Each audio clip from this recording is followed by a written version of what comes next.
In a world full of distractions and temptations, how can we protect our souls? The answer might be simpler than you think. Let me tell you a story that reveals the immense power of even the smallest devotion to Our Lady. Stay tuned. Welcome to Following Padre Pio. Whether you're a returning viewer or new to our channel, we're excited to have you with us. Padre Pio, a Capuchin friar, mystic, and miracle worker, continues to inspire and intercede in powerful ways today.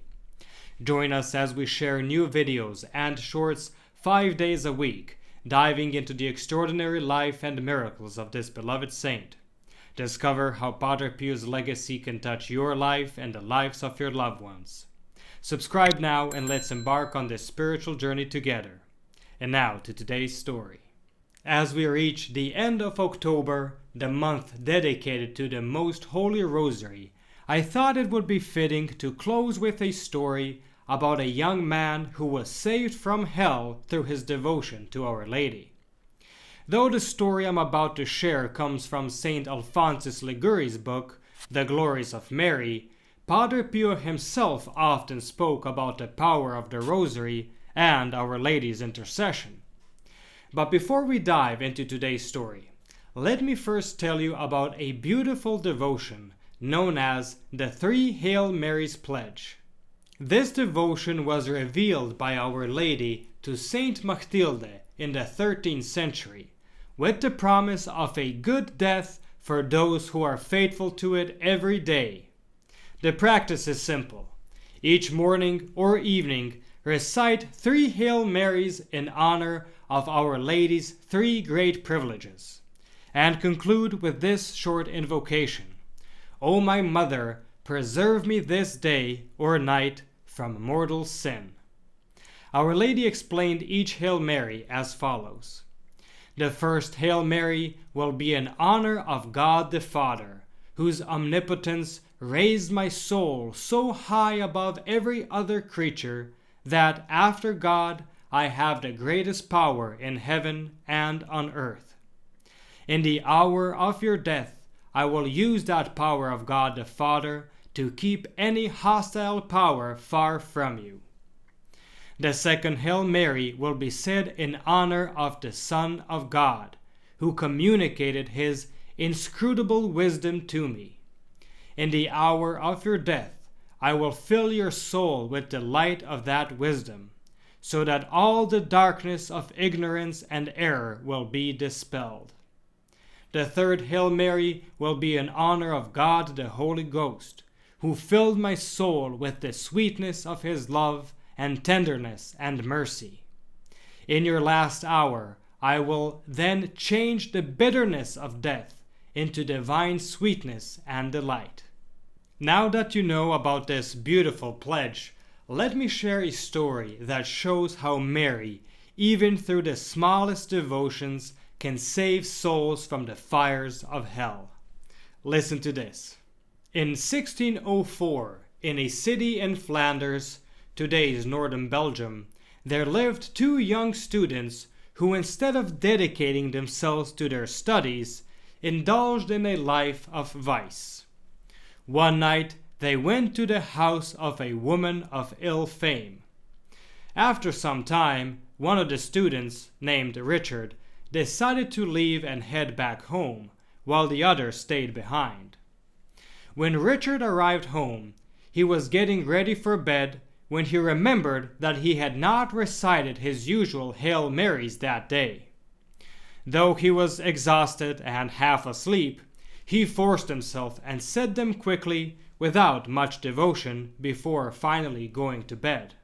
As soon as he had fallen asleep, a loud knock startled him awake.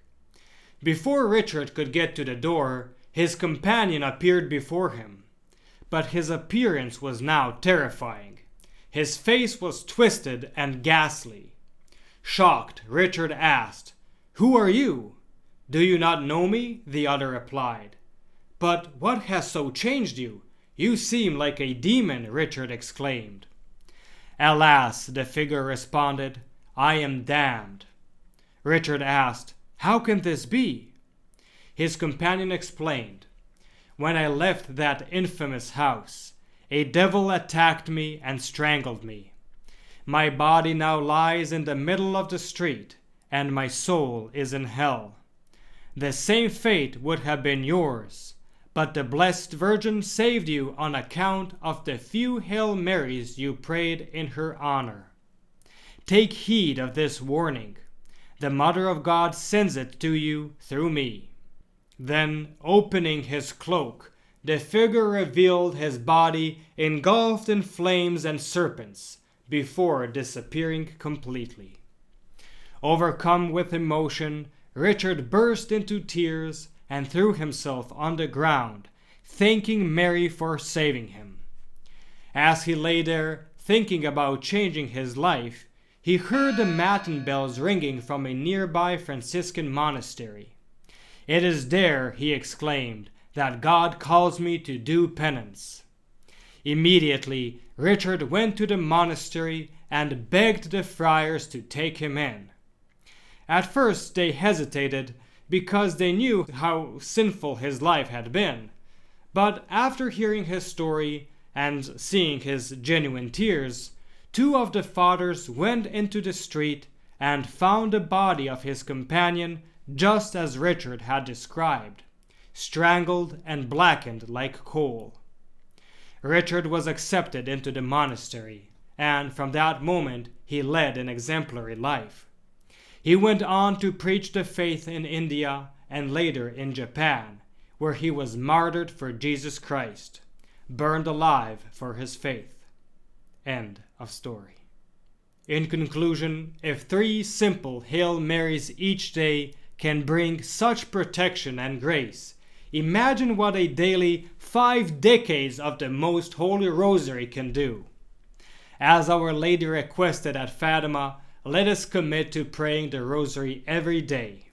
It's not only a source of personal grace, but as Padre Pio said, a weapon for these times. Thank you so much for watching. Your support means the world to us. If you enjoyed this video, please like it and share it with your friends. This simple action helps our channel grow and reach more people who love Padre Pio as much as you do. We have more inspiring Padre Pio stories and reflections waiting for you. Check out the specially recommended videos on the end screen or click the links in the description below for a full selection of great content, including our Padre Pio Thoughts for the Day playlist. And don't forget, you can also enroll your Mass intentions for next Friday's Padre Pio Holy Mass. The link is in the description below. Thank you for being a part of our community, and stay tuned for the next video on the life of Padre Pio.